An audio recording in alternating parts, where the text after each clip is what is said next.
nakupenda sana, utasikia mi hapana kaka. Ukiona hivyo waga unafikiria nini?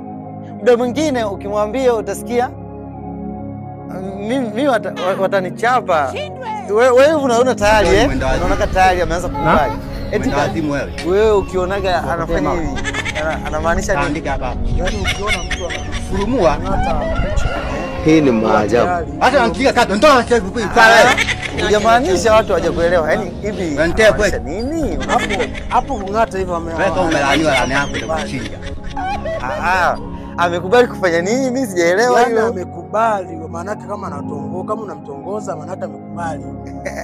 Maana hii haitumiki sana kwa mtu kumwambia tu kama kawaida. Haitumiki, lakini kwenye mambo tu ya kimahusiano ya mapenzi basi anaingiza, akiingiza tu hivi mdomoni ndio tayari ngoma. Akiingiza tu hivi yaani akiingiza kinywani tu hivi tayari ngoma hewani. Lakini kuna wengine sasa makabila tunatofautiana.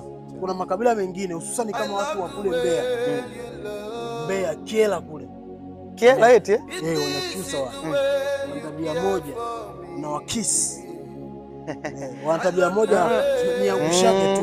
Niangushage. Ngoja kwanza. Ndio. Nimeona hata wewe unafanya hivi. Unafanya hivi. Na wewe ulibaki kidogo kwa mwanamke. Hapana. Nilikuwa tunachokonoa natoa kauchafu tu. Kwa nini umekula nyama wewe? Leo nimekula nyama. Wewe umekula maharage, muongo wewe. Bwana, subscribe channel guys. Mimi ni Yano Voice, jitu la mtumba chuma cha Mjerumani.